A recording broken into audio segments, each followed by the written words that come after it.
we use translators in most countries that we travel to. Once they understand that we're not taking a picture, but we're giving a picture, it's amazing how it transforms. And they're like, really? I get that?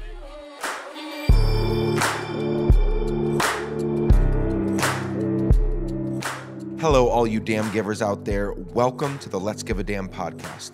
I'm your host and your friend, Nick Lapara. Welcome, welcome, welcome. Every single week on this podcast, I aim to share the stories of amazing damn givers so that you'll be inspired to give more damns than ever before. Before we get to my guest, little update on the last couple of weeks. I spent the last couple of weeks traveling and I'm truly exhausted. 2-ish weeks ago, I took my family to New York City for a few days of rest and exploration. We love that city so much, and it was amazing to share that experience with our kids. We walked on average of 7 to 9 miles per day for 4.5 days. Have you ever walked that many miles with a 4, a 5, and a 6-year-old? I'd be lying if I said it was all fun, but it was amazing and an experience I'll never and we'll never forget. And I had my ever-trusty companions, my wife and my brother, there with me, so it truly was fantastic. 24 hours, literally 24 hours after returning from that trip, my brother and I hopped in his car and road tripped to Chicago for the Clinton Global Initiative University event being held at the University of Chicago.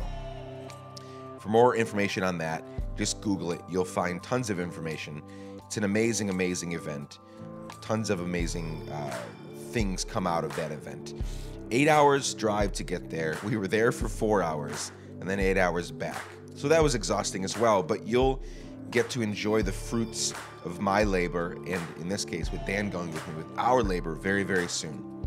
I was able to capture several wonderful interviews with young leaders doing amazing work all over the world. And then I got to spend a little bit more time with the amazing Chelsea Clinton. All that and more in November. And lastly, 24 hours after returning from that trip from Chicago, I hopped on a plane for LA. Had a great time in that wonderful city on the best coast, the West Coast. Meetings, podcast interviews, met a business partner that I've been working with for months now and haven't met yet. Got to hang with some friends. A truly wonderful time. And then I came back 24 hours after returning from that trip. We transformed our home into a Halloween extravaganza and threw the best little Halloween party Nashville has ever seen. Well, we thought so anyway, but it was great. My costume this year is Cousin Eddie from National Lampoon's Christmas Vacation. That wonderful, weird individual. And I owned that costume. If you want to see me showing a little bit too much leg, hit up my Instagram at Nick Lapara. The photo should be up by the time this podcast comes out or very soon after. I guarantee that you might chuckle a little bit when you see it. Anyway, I wanted to share a little bit about the last 2 weeks. Firstly, just because I wanted to tell you, but secondly, because some of it involves you. Amazing podcast conversations to come. Okay, now, my guest today is the wonderful Kelly Anderson Smart, the founder of a little organization, a powerful organization called Print the Love. Kelly experienced massive amounts of relational and emotional pain early in her adult life. She'll share more about that in our conversation, so I won't get into it here, but I wanted to point out here that one of my favorite things about life is the beautiful things that sometimes, dare I say oftentimes, are birthed out of pain and suffering. I've seen this happen over and over again in my own life, and I expect many of you have as well. Anyway, out of deep pain, Print the Love was birthed. Print the Love travels to under-resourced countries and communities and gives photographs, not takes them. Hear that. They give photographs, they don't take them. So here's the deal. I don't know how much you've traveled. I've traveled a ton. I've been to the 48 states here on this landmass called the United States. I'll get to Alaska and Hawaii at some point. And I've lived or spent time in over 30 other countries. So I've seen my fair share of tourists and or do-gooders that whip out their cameras and proceed to take a million photos of the people they are visiting. I've done a fair amount of that myself, so I'm not putting a ton of blame on that.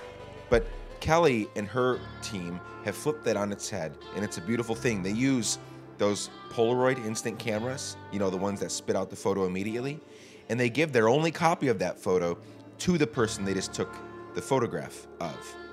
And for many, this is the only photo they have of themselves. In other words, they are giving the gifts of love, joy, self-esteem, empowerment, and so much more.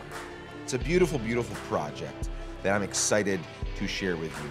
I've already said too much. Ceallaigh is amazing, and I can't wait for you to hear more of her story and learn more from her life and her work. So here's my conversation with Ceallaigh Anderson Smart. Let's go.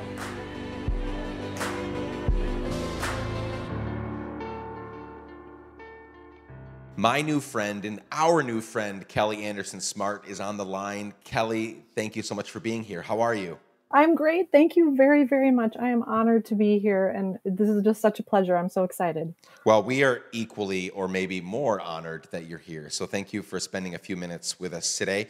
We love, as Let's Give It In family, we love getting to know people of all backgrounds, all shapes and sizes doing amazing work, and you definitely fit that bill.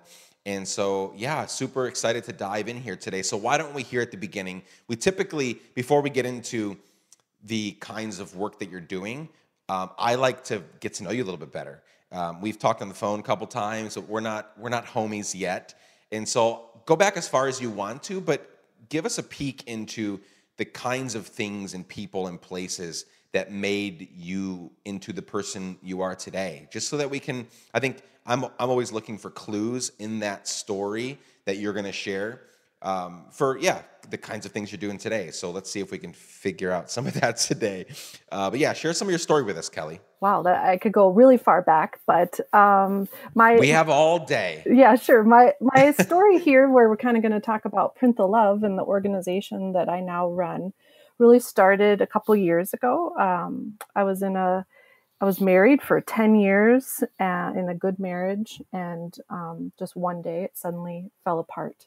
And I discovered an affair, and it sort of unraveled from there. It was extremely heartbreaking and horrific, and just made a huge tear in my whole entire life and family.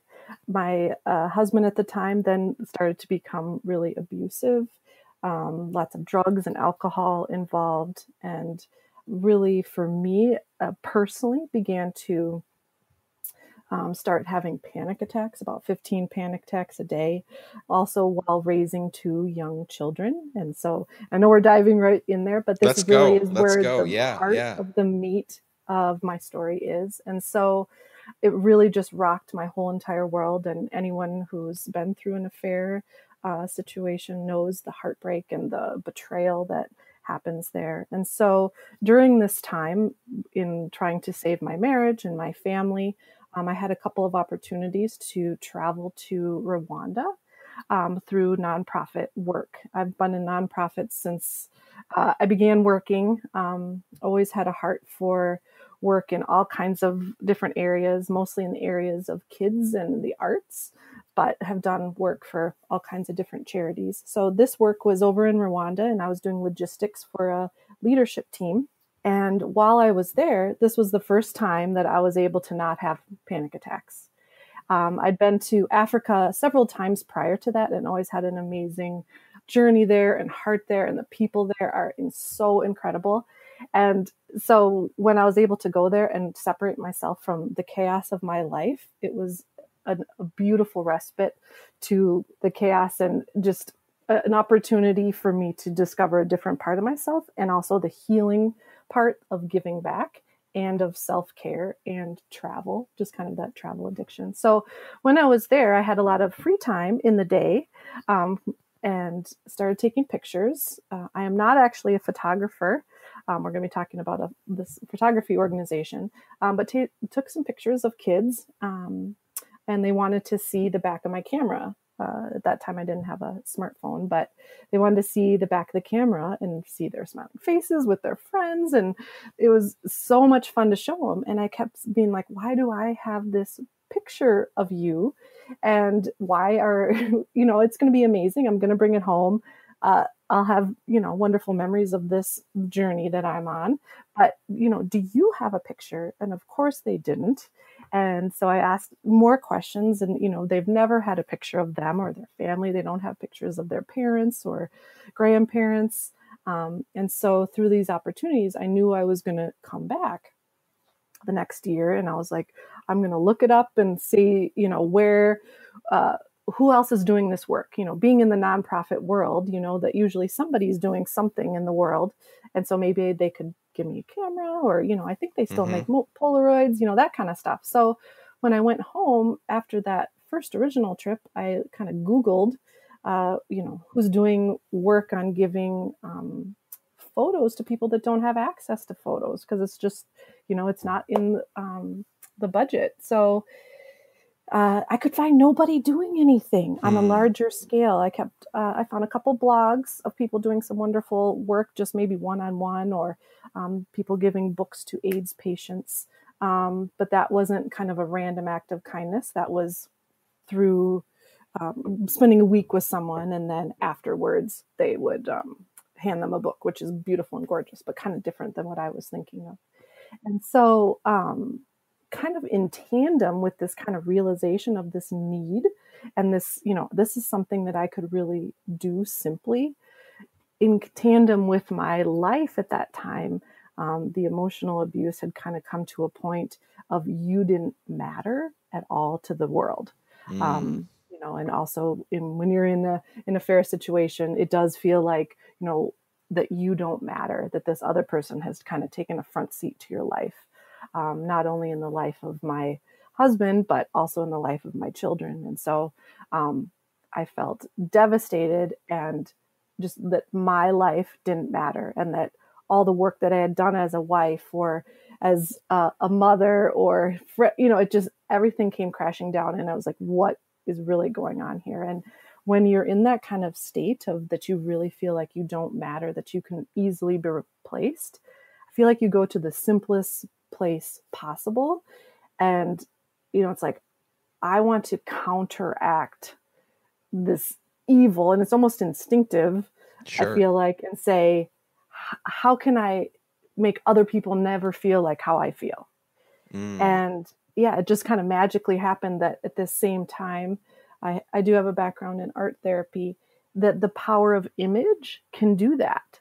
And so the next trip that I took to Rwanda, knowing that I was going back, I did some crowdfunding and kind of just got some cameras and films, and was determined to give away 1,000 pictures in 10 days, and to the Rwandan people who have been through a horrible genocide, and to just celebrate them and where they are, and to say that you matter, you're important. And when I did that, I didn't realize how actually profound it was, in this really simple way to love on people through image, and that to, again, counteract what I was feeling, to just say, this isn't the world I want to live in, where I'm told I don't matter and I can easily be replaced, and don't feel the love in my life. How I can give this to someone else through the gift of a photograph, and just the amount of joy it created with people was amazing. And so these kind of two things kind of came together at the same time: my need to tell other people that they matter, and the realization that photos can really do that in a powerful and purposeful way. So that kind of is a little bit of the background of the chaos portion of my life. Thankfully, I am much, much better out of that marriage, and married to another wonderful man. But that's a little bit of the background. I can keep going, or if you have questions kind of about that portion of it. Lots of questions. Okay, sure. First of all, this is not a question. This is a statement. I'm sorry that happened to you. Yeah. I know that you've kind of shared some of the journey, and you're out of it now, and it even led to, really beautiful things, which is so, I love that about life. I have both friends and direct family that have experienced the same thing that you just described, with divorce and affairs, and just that it's horrible, and it hurts, and it's hard for it's hard obviously for the people going through it, but then there's so much collateral damage just in terms of family and friends and community, right? And so Yes. I'm so sorry all of that happened, but I'm so glad that life is beautiful in that way, in that if you wouldn't have discovered, you probably would not have discovered this beautiful thing called Print the Love if you had not gone through it in the way that you did, right? Oh, no way. And so, No way. Yeah. like that's what's crazy. And obviously, I would never wish an affair on anyone because it's so hard. But I just love that we, as humans, we're resilient, and whether you have a faith background or not, we can move through those things and become stronger and better, and and discover these amazing projects and things through them. I've heard that your story has been told in different ways over and over again through different people that I've met over the years, and so that's really beautiful. So again, it's like one of those, like, I'm so sorry that happened, and I'm so glad that you were able to not only like get through it, but thrive. Yeah. As is evidenced in Print the Love and other work that you're doing. Well, So thank you. I really appreciate that. yeah, absolutely. I want people to see how fruitful and amazing life can be through this podcast, but I also want them to see that sometimes it's shit and sometimes it hurts and it's not always going to be easy. And so I do appreciate you just being vulnerable right from, 2 minutes in, just sharing that.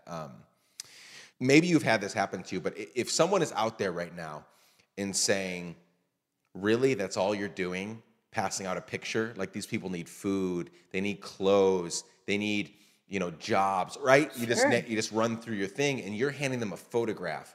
I know the answer to that because I've been out of the country. I've lived outside the U.S. for 17 years, and now I'm 35. So I guess it's now I've passed the halfway mark. For a long time, I was able to say that I lived outside the U.S. for most of my life, and I loved that about my life. But so I know what the answer to this is because I've seen what you just described. But what would you say to somebody that would come and say, like, well, can't you do something better with your 501c3? What would you communicate to them? I think that there is a beauty in the simplicity of it. And of course, other causes that give food and water and jobs and those are super, super important. But there's something missing in the humanitarian aid that's really personal and meaningful to people, that really isn't just, here's a bunch of stuff for you, which obviously is important. Is we would love to, we do partner with people that do that kind of work. But the personal part, and I just often tell people, think of your own life in terms of, when your house is burning down, people always say they're going to grab the photo albums, right? Because that's something that you can't replace. And the memories and the just the power that it creates of, we focus on hospitals a lot. We go to maternity wards where the babies are new and they would never have access to something like that. And I have probably 50,000 pictures of my kids, and I love every single one because of how meaningful the memory is. And so, not to take away from any other NGO work and really important work people that are doing, but I feel like if you talk to the people that receive the photo, it's an empowering thing. I think a lot of countries and under-resourced communities that's what we call them, really feel exploited by tourists or NGOs with the photographs. Are you going to put this on Facebook? Are you going to, put this in a book and sell it? If you were sitting outside your house with your kids and someone came and just started taking pictures, I would be like, whoa, creepy, yeah. Don't. But we really try to flip that on its head and say, this isn't for us. This is a gift for you. And there's no ties. We're not a faith-based organization. It's 100% charity and gift for them, and we don't keep any copies of it. We do ask sometimes in some contexts if we could take a photo of them and their photo, but most places, hospitals, schools, it is 100% a gift for them, and it's up to them what they want to do with it. We use translators in most countries that we travel to. Once they understand that we're not taking a picture, but we're giving a picture, it's amazing how it transforms. And they're like, really? I get that. And how much just like sharing photos, like, look at you, or you with your best friend or with your grandma. There's also a lot of other reasons besides just the pure joy and memory and that part of it. But We also work with schools for school photos, and also for if children are lost or stolen, that there would be a record of what they look like. Is super helpful in communities where that wouldn't otherwise be available. Also in refugee communities, relief efforts where they've lost everything. Maybe they did have some photos, but they lost it in a tsunami or flood or something like that. And to be able to say, here's something to start back those family treasures means so much to the people that we've worked with. So it's really an advocacy for people, and that their life is important, that their record of them being on earth matters. Yeah, hugely. I mean, it's such a, I mean, I think of even I have 3 kids, they're 4, 5, and 6. And especially the 4-year-old son, he'll steal our iPhones, right? And Sure. run into the other room and he'll take a bunch of selfies, right? And we'll find him later. Here's my son, growing up we live a very simple life on purpose, but he has everything he needs. He is in need of nothing. And even he who has seen himself a million times, loves to steal our iPhone when we're not looking and run into the other room and put on the rear-facing camera and take pictures of himself. Yeah. And he loves to point, or he'll walk up to us and take pictures. And then he makes us come and look at ourselves, right? And I was also thinking, as you were talking, just yesterday, I got a haircut for the first time in 3 months. And my hair was so bad. It was just kind of all just sitting there, a big mop on my head.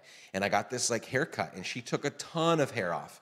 And what did I do automatically? I went and walked into the bathroom and, looked in the mirror and, ran my hands through my hair. And it felt so good to look at myself and see all the hair gone, and I felt lighter and I felt fresh. And all of that, all those feelings that I was feeling, and all the things that my son feels when he looks at himself or takes a picture of us, none of that is something that billions of people around the world have ever experienced. They don't get to do that on a regular basis. They, like you said, you can almost forget that you're a person because obviously you can look down and see your face or you can see your clothes and your arms and your legs. But there's something about seeing your face, seeing the expressions, seeing what you look like, and really seeing what other people see when they see you. There's something special and dignifying and hope-filled about that. So these people can have jobs and a certain amount of money coming in so they can live and eat and drink, but there's a next level of dignity that comes when you can see yourself. I know that, even as a modern, I live in America now, even I know that there's something special about seeing ourselves and what that feels like, that you're able to provide to them when you take a photo, hand it to them. And because of the nature even of those Polaroid photos, they're durable.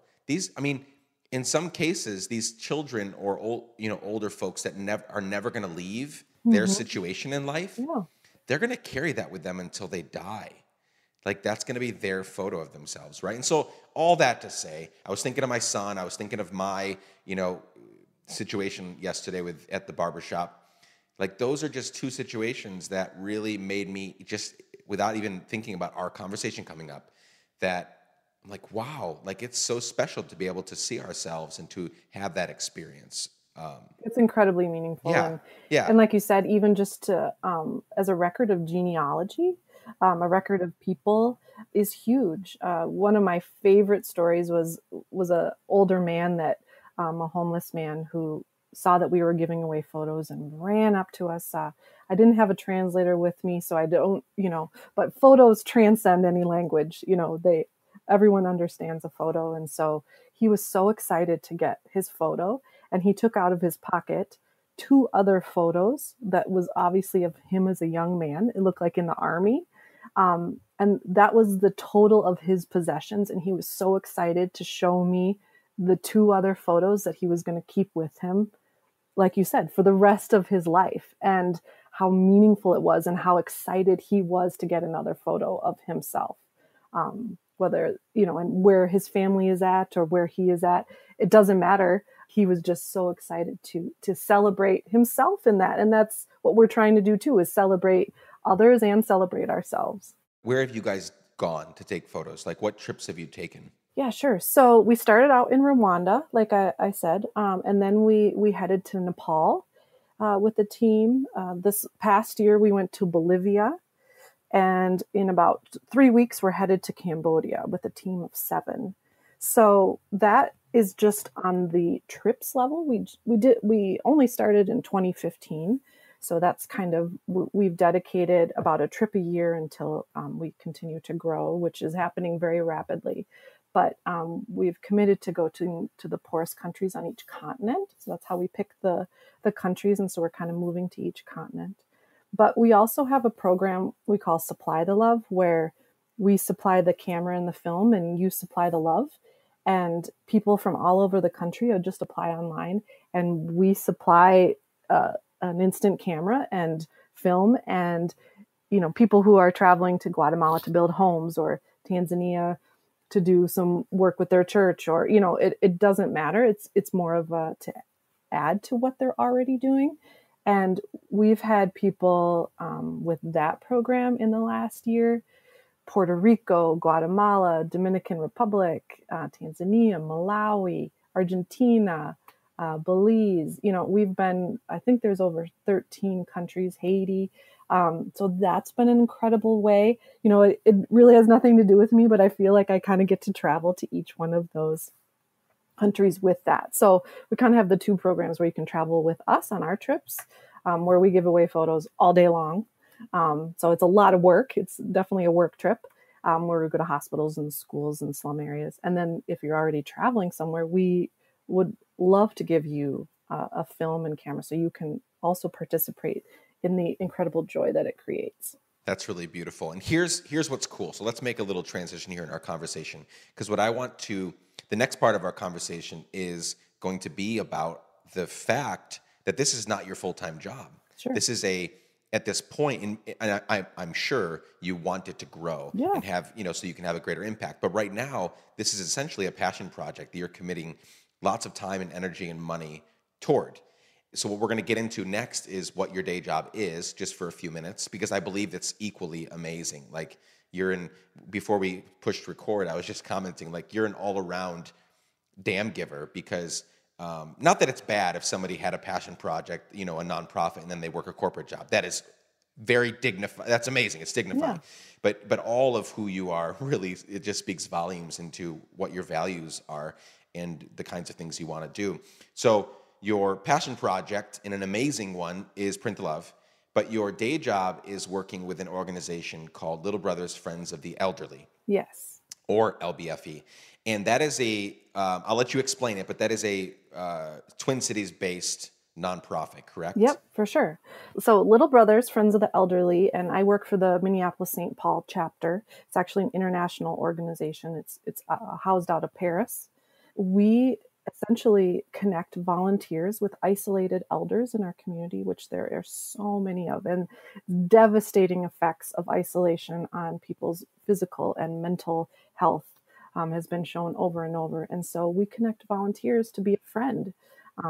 Again, there's, lots of other resources for other kinds of things, but people need people in their life and to care about them and check on them. And these are mostly homebound seniors, people that want to live and stay in their home.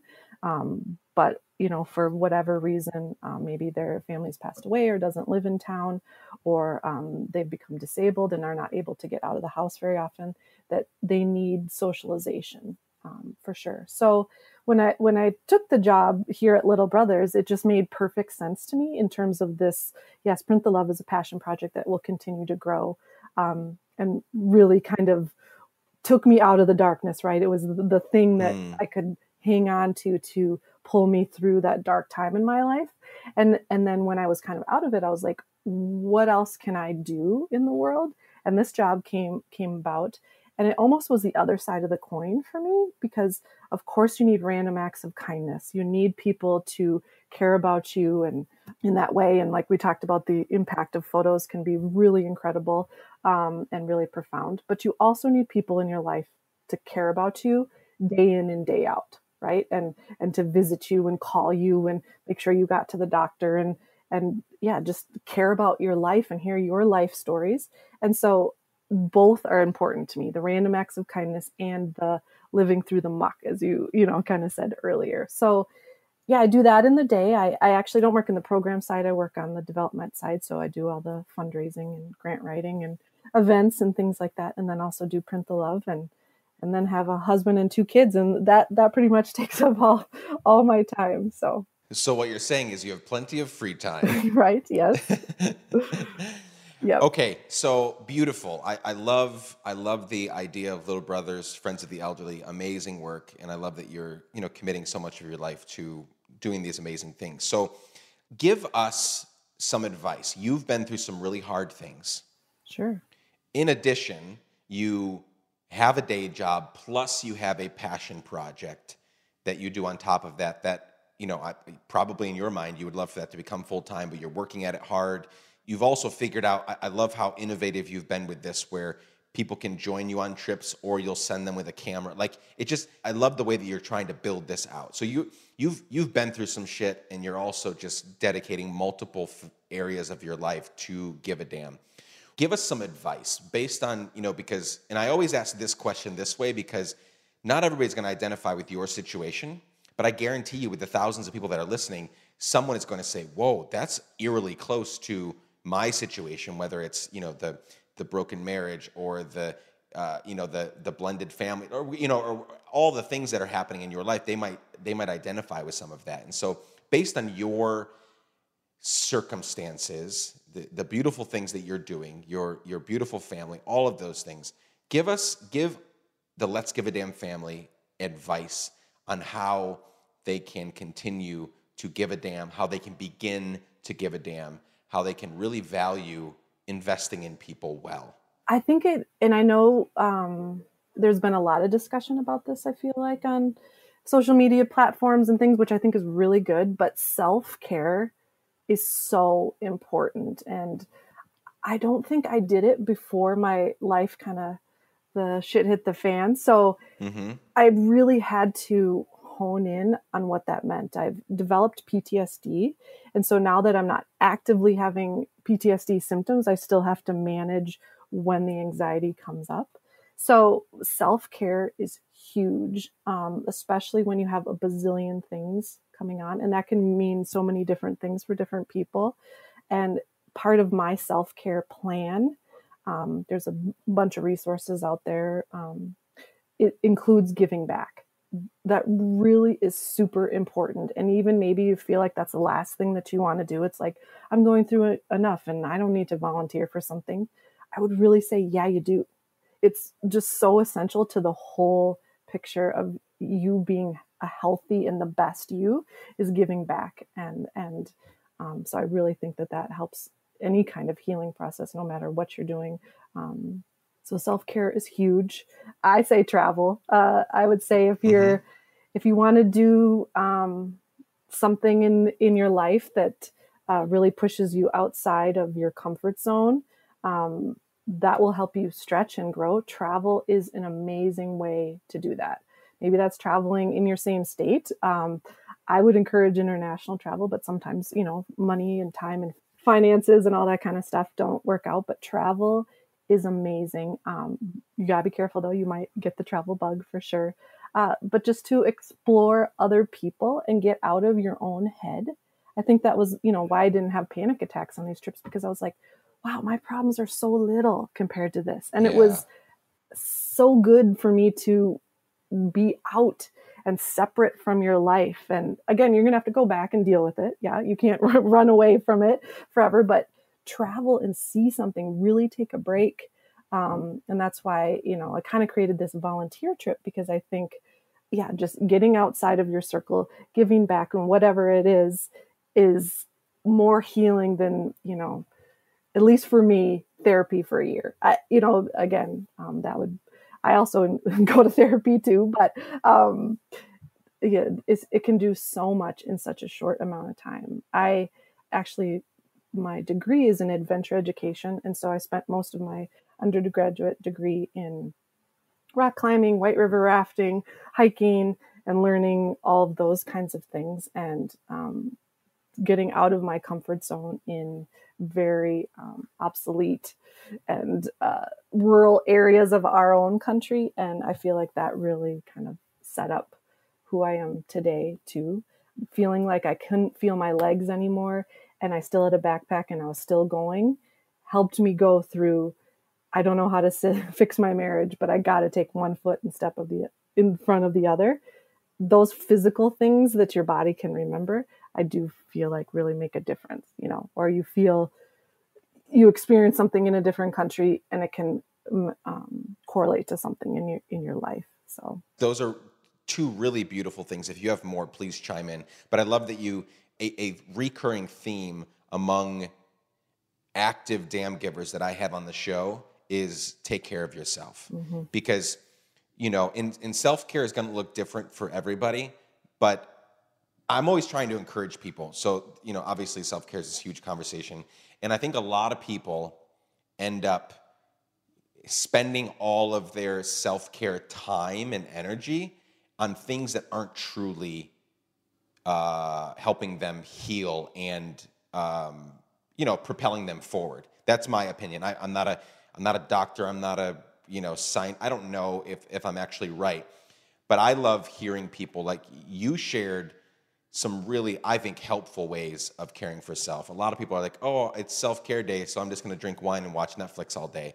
And I'm like, well, every once in a while, maybe life calls for that, but you're not actually repairing anything. You're not actually healing from anything, because if you're sitting in front of a show all day or whatever, like your brain is still being bombarded. And so you mentioned, travel and therapy and getting out of our comfort zone. Those are things that I believe have exponentially more healing power than maybe a manicure does. And again, Netflix, wine, manicure, all of those things might be what the doctor ordered on a certain day. But for us to be around long term, we need to spend our limited self-care time and energy on things that I think are really, truly going to heal us and prepare us for what's ahead, whatever that, all the damn giving that lies ahead.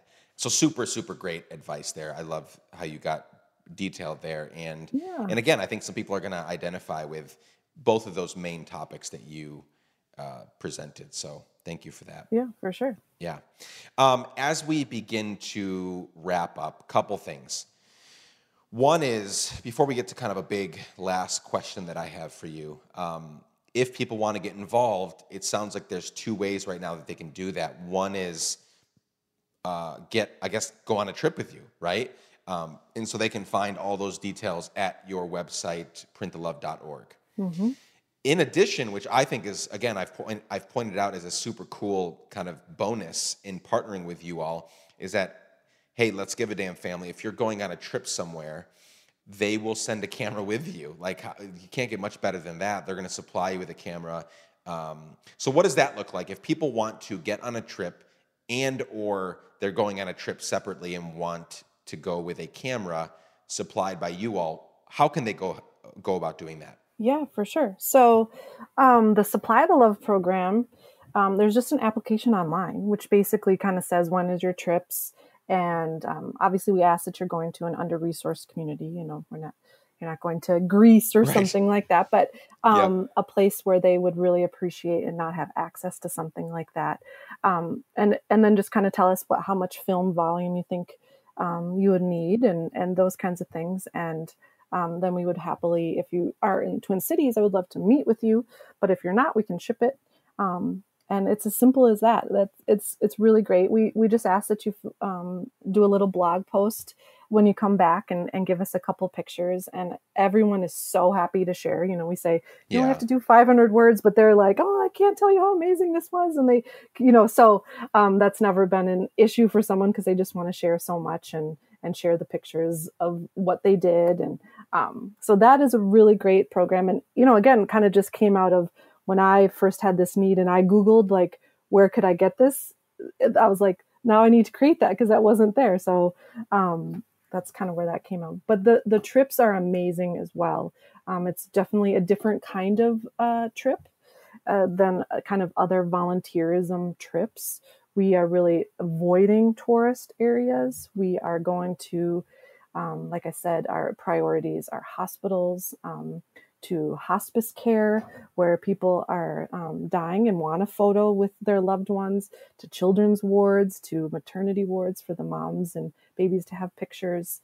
And some of these hospitals are extremely rural and definitely takes some hiking to get there. So this isn't for a faint of heart. So our next trip actually is to Zimbabwe. And I always incorporate in our trips, we always say we celebrate others through the gift of a photo.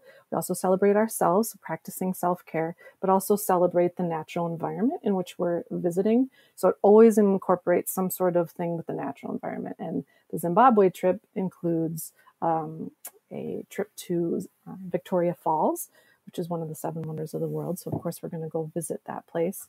We have a bunch of other trips traveled to on our website as well that people can check out. And that, in terms of that, I would just love to have a conversation with people if they're here in the Twin Cities in person or on the phone, if they're interested in coming. And then we would love to have you join us. And there's more information on itineraries and things like that.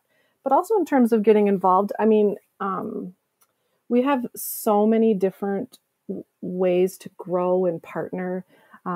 We've partnered with a lot of different organizations, sending camera and film with them. And so if anyone wants to talk about maybe a bigger thing than just a single trip, or actually in the Twin Cities, we do it's called a random kindness relay, where we go around the city and do random acts of kindness. And that's really, really fun. It's a fun family event. Because in America, passing out photos doesn't have quite the same impact that it does in other communities. But we said we really want to make an impact in our local community. So how can we do that? So we dedicate a day of going out and doing random acts of kindness as a group. So that's something to be involved in. We have internships that focus on lots of different international areas or partnerships or social media or marketing, all of those kinds of things, grant writing. There's really a million ways to get involved with Print the Love. And I'm just open to ideas of how people can see this, helping the great work that they do. We've always just envisioned it as an enhancement to other people's great international work too. That's really beautiful. I love that. Thank you for those multiple invitations to the Let's Give a Damn family. I hope some of you will take her up on that, whether it's an actual trip next year to Zimbabwe, or you taking a camera on a trip, or you getting involved in the Give Back Days. There's multiple ways to get involved. I hope you'll check some of those out. Kelly, last question, which I'm excited to ask you. I'm excited to hear what you have to say. So part of this is going to be hypothetical, but we'll start with the real part of it, which is someday you're going to die. Hopefully it's many, many, many, many years from now, but everyone's going to die. And the hypothetical part is that I've been asked to give your eulogy. So everyone that you love and care about, everyone that loves and cares about you, all packed in a giant room to celebrate and mourn your life. And I've been asked to give your eulogy. What do you hope, in a few sentences, what do you hope that I would speak over your life to the people that love you the most on that day? Wow, that's a big question. A little bit. Man, I mean, I feel like, at least for me, I've always wanted to build something that lives beyond me.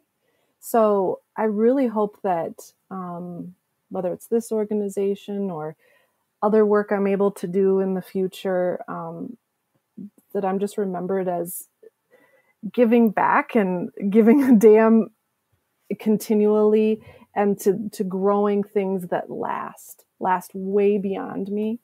I guess more of, in a personal note, probably like a survivor, a fighter, fighting for good, as cliche as that may sound, but, just doing the good fight day in and day out, and just saying, what you do matters, what I do matters. It's important to do good work. It isn't just lost on something. It contributes to the greater good and peace in the world. And I really believe that, and think that that's really important. And that I continue to fight and didn't give up, because you can definitely get sucked into drinking wine all day and watching Netflix all day. Yes. I've been there, and it's not a good place for me. So, and I could make that choice, but making a choice to not do that and continually say, this is something I believe in, and keep doing it, even when you feel like you're the only one doing it, is a fight. It's definitely a fight. And so I hope that I'm remembered personally as a Ceallaigh. Actually, in Irish means warrior. It means blonde-haired warrior, which I am. So maybe that would be kind of my thing, is a blonde-haired warrior for good. I would like that. But well, I hope that you continue to be a blonde-haired warrior. Okay. Thank you for sharing Print the Love with us. Thank you for sharing Little Brothers, Friends of the Elderly with us. Thanks for sharing your story, some of it painful, but all beautiful in the grand scheme of things. We are excited for you. We're rooting for you. We're cheering you on. And I hope that we can connect more in the future. So thank you for joining us today, Ceallaigh. Oh, thank you so much, Nick, for hearing my story and letting me be a part of this community. It really, really means a lot to me. So thank you.